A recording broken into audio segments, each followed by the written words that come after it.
وعلیکم السلام ورحمۃ اللہ وبرکاتہ۔ محترم بھائی کہتے ہیں جی ایک بھائی ہے ہمارا بڑا فوت ہو گیا ہے 9-10 سال پہلے، تو اس کی کوئی 2 کروڑ کی پراپرٹی تھی، جائیداد تھی۔ تو محترم میں نے آپ کی ساری وائسیں سنی ہیں، اس میں یہ کہ آپ کے ابا جان نے اپنے بڑے بیٹے یعنی آپ کے بھائی کی جائیداد میں جو حصہ ان کا بنتا تھا 35 لاکھ 40 لاکھ جتنا بھی، انہوں نے نہیں لیا۔ ٹھیک ہے، ان کی مرضی ہے، انہوں نے یعنی اپنے پوتوں کے لیے پوتیوں کے لیے یعنی بچوں کو سمجھا کہ چھوٹے ہیں یتیم ہیں تو انہوں نے درگزر کر لیا، نہیں لیا تو ٹھیک ہے، یہ ان کی اپنی مرضی ہے۔ ایک بات دوسری بات ہے کہ آیا آپ کے باپ کی جائیداد کہ آپ کے باپ کی وفات کے بعد آپ کے باپ کی جائیداد میں سے آپ کے ابا جی کے پوتے یعنی وہ بھائی اس کے بچے ان کا کوئی حصہ؟ ہاں محترم، یہ تو آپ کو پتہ ہے نا کہ وہ بھائی تو وراثت میں سے حصہ دار نہیں ہوگا کیونکہ اپنے باپ کی زندگی میں فوت ہو گیا۔ اب البتہ پوتوں کے متعلق آپ نے کہا جی پاکستان کا قانون ان کو دیتا ہے حصہ۔ بھائی شرعی قانون ہم نے دیکھنا ہے۔ شریعت کی نظر میں جب فوت ہونے والے کی اولاد ہو، بیٹے ہوں بیٹیاں ہوں، تو پھر پوتے پوتیاں دوتے دوتیاں یعنی نواسے نواسیاں پھر وہ وراثت میں سے ان کا حصہ نہیں ہوتا جب آدمی کے اپنے بیٹے بیٹیاں موجود ہوں، کیونکہ قریب کا وارث ہو تو دور کا وارث جو ہے وہ محروم ہوتا ہے، دور کا وارث پھر نہیں بنتا قریب کے وارث کے ہوتے ہوئے۔ تو جب بیٹے بیٹیاں ہیں تو پھر ان کو نہیں ملے گا۔ ہاں یہ ہے کہ وہ پوتوں کے لیے آپ کے ابا جی کوئی وصیت کر دیں، وصیت جائز ہے، کیونکہ وصیت جو ہے وہ غیر وارث کے لیے ہوتی ہے، وارث کے لیے وصیت جائز نہیں ہے۔ تو اس لیے جب وہ وارث نہیں بنیں گے تو ان کے لیے وصیت جائز ہے، وصیت ان کے حق میں کی جا سکتی ہے۔ السلام علیکم ورحمۃ اللہ وبرکاتہ۔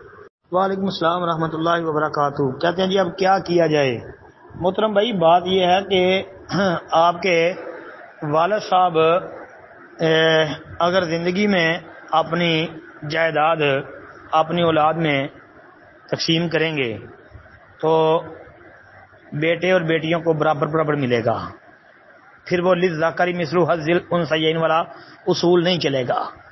اور اگر ان کی وفات کے بعد جائیداد تقسیم ہو تو پھر وارثوں کا شریعت کے مطابق حصہ ہوگا۔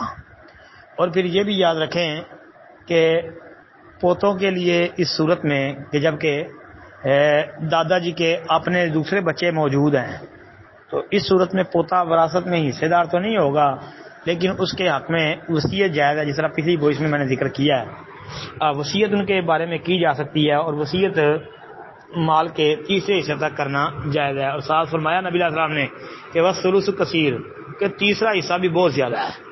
خیر وہ وصیت اگر کر دیں تو وہ وصیت جائز ہوگی، وہ بھی اس طرح پھر ہوگی کہ فوت ہونے کے بعد مثلا آپ کے ابا جی دنیا سے جاتے ہیں، ان کے جانے کے بعد پھر جو ہے سب سے پہلے تو ان کا قرض دیکھا جائے گا، جو ان کے ذمہ قرض ہوگا وہ قرض ادا کیا جائے گا۔ پھر اس کے بعد جو وصیت ہوگی جی وہ وصیت ان کی جو کی ہوگی وہ والا مال نکالا جائے گا۔ پھر اس کے بعد جو باقی مال بچے گا وہ وارثوں میں تقسیم ہوگا۔ تفصیل آپ سورہ النساء کی آیت نمبر 11 اور 12، یہ یوصیکم اللہ فی اولادکم للذکر مثل حظ الانثیین، یہ رکوع آپ پڑھیں تو یہ 2 بڑی آیتیں جو ہیں 11-12 نمبر، اس میں آپ کو انشاءاللہ پوری تفصیل مل جائے گی۔ تو باقی ایک وہ اس میں آپ نے یہ بھی کہا، اس کا پہلے میں نے ذکر کر دیا ویسے کہ آپ کے ابا جی نے اپنے بڑے بیٹے کی جائیداد میں سے حصہ نہیں لیا۔ اگر دیکھو انہوں نے اپنی مرضی سے چھوڑا ہے، انہوں نے اپنی مرضی سے چھوڑا ہے، لیکن اب یہ ہے کہ اس میں کسی کو اعتراض نہیں ہونا چاہیے۔ اب کیونکہ آپ کے ابا جی نے اپنی مرضی سے چھوڑ دیا ہے تو بس اب ان کا ادھر سے تو کچھ نہیں ہے، تو باقی شریعت کے مطابق سارا معاملہ کریں، انشاءاللہ اس کے اندر خیر برکت ہوگی۔ اور اگر آپ کے ابا جی اپنی مرضی سے اپنی رضامندی سے اولاد جو ہے وہ پریشرائز نہ کرے، نہ بیوی جو ہے یعنی آپ کی والدہ وہ پریشر ڈالے کہ جی ان کے نام زندگی میں کر دو، بعد میں کرو گے تو مسئلہ بن جائے گا. نہیں، پریشر نہ ڈالیں. اگر اپنی رضامندی سے وہ اپنی اولاد کو دیں تو وہ تو ہبہ ہوگا نا، ہبہ، اور ہبے میں برابری ہے. السلام علیکم ورحمۃ اللہ.